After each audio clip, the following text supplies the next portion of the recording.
Здравствуйте! Темой сегодняшнего нашего урока будет иллюстрация на реальных примерах политики центральных банков Соединенных Штатов Америки и России в зависимости от цикла экономического развития. Вначале рассмотрим то, что происходило в Соединенных Штатах Америки в период с 2007 года по на сегодняшний день.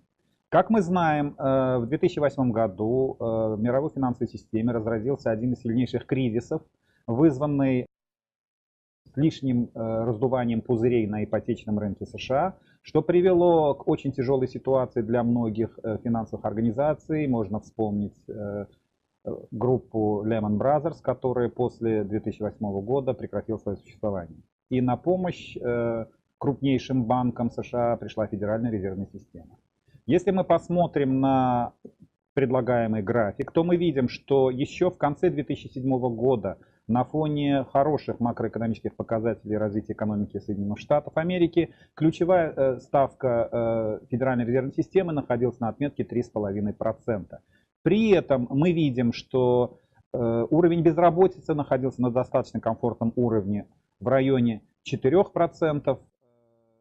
Темпы развития экономики находились на отметке 2% годовых, то есть все показатели были хорошие, но тут из-за резкого сдувания пузырей на финансовых рынках пришлось Федеральной резервной системе резко вмешиваться. Как мы видим, уже в конце 2008 года Федеральная резервная система опустила ключевую ставку до минимально возможного значения в диапазон от 0 до четверти процентного пункта.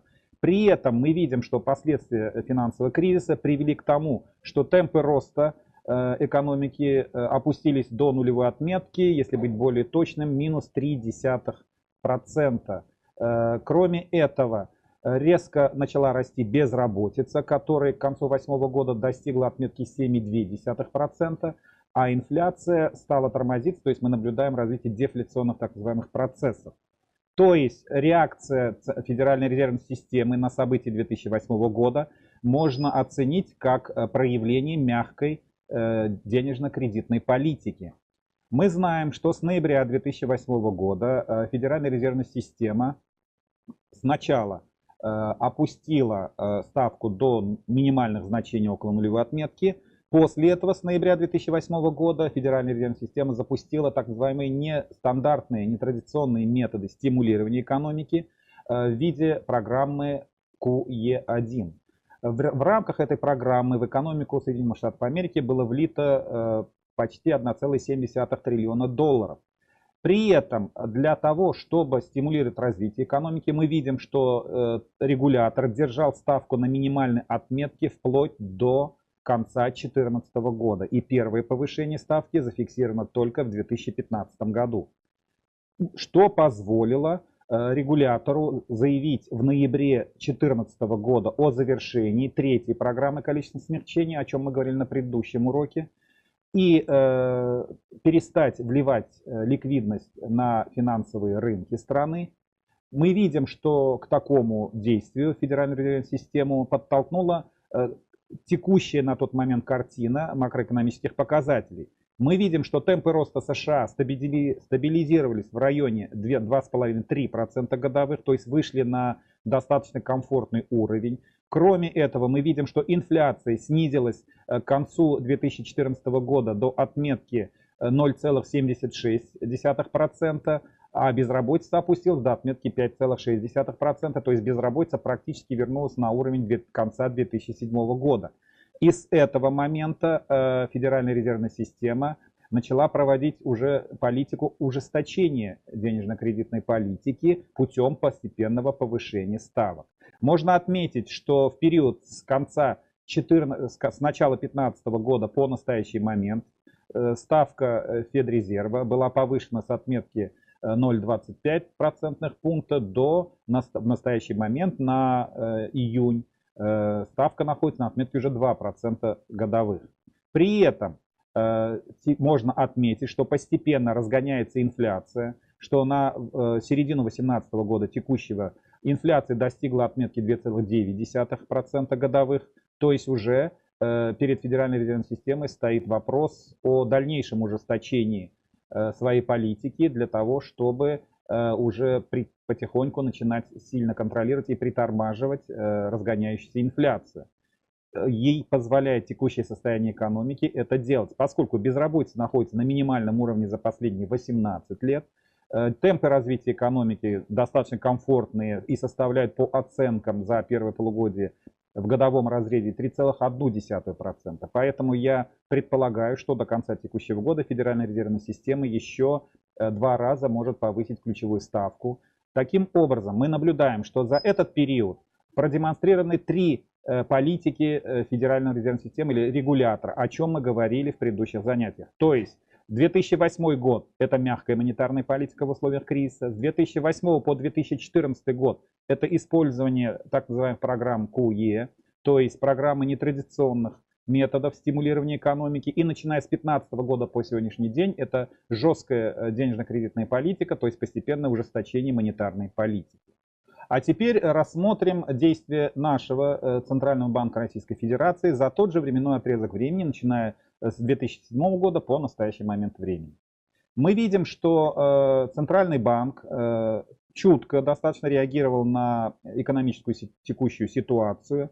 И в отличие от Федеральной резервной системы, которая по итогам кризиса 2008 года проводила мягкую денежно-кредитную политику, потом была пауза в действиях, вызванная нетрадиционными методами с 2008 по конец 2014 года, и с 2015 года мы наблюдаем жесткую денежно-кредитную политику, то Центральный банк Российской Федерации менял значение ключевой ставки в период с 7 по 2018 год в зависимости именно от текущих нюансов в развитии экономики. То есть я могу отметить, что Центральный банк нашей страны реагирует больше на какие-то тактические моменты и не проводит ярко выраженную четкую последовательность действий в зависимости от цикла экономического развития.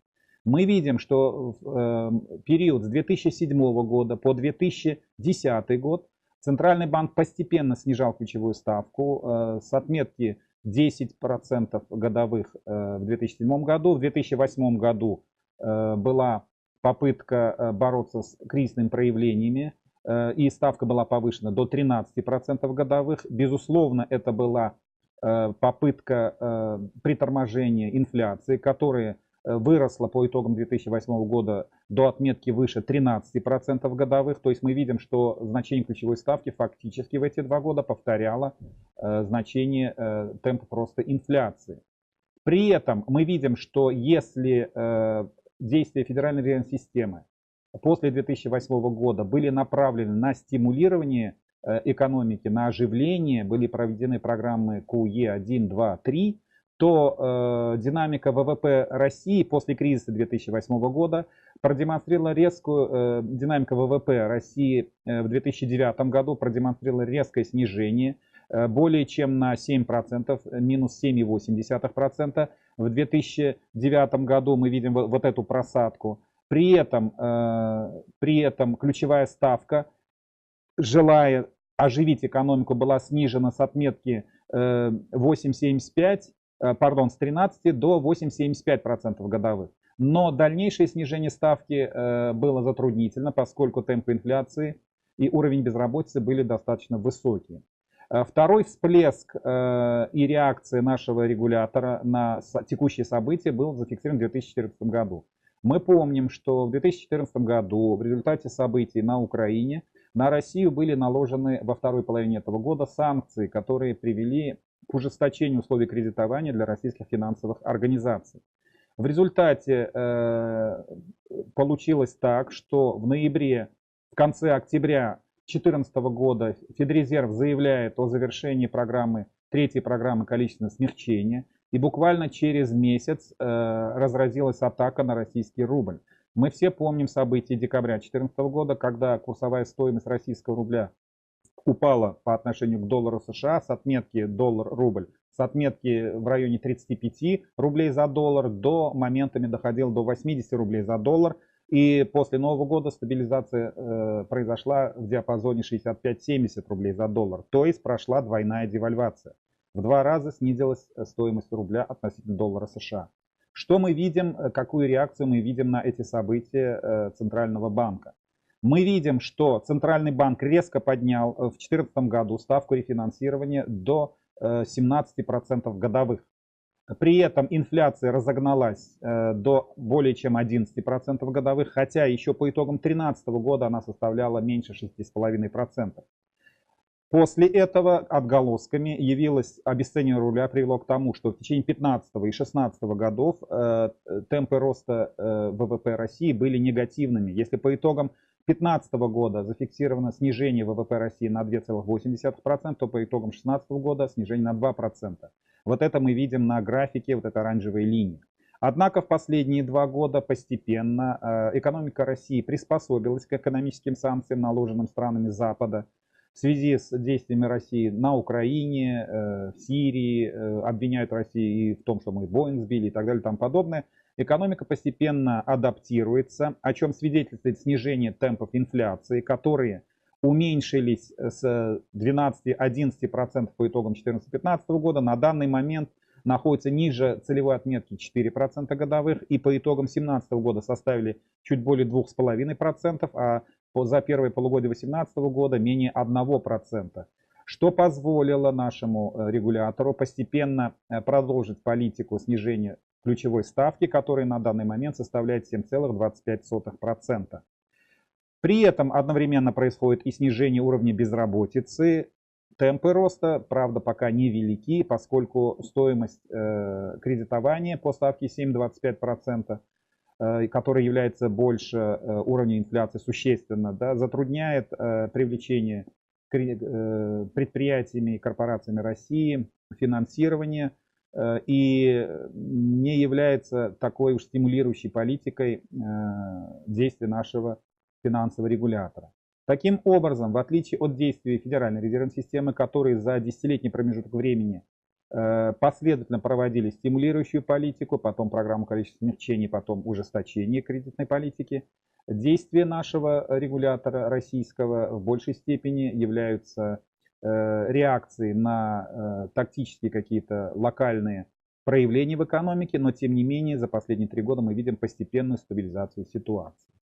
На этом на сегодня урок завершается. На следующем уроке мы более подробно рассмотрим основные макроэкономические показатели, которые характеризуют состояние экономики.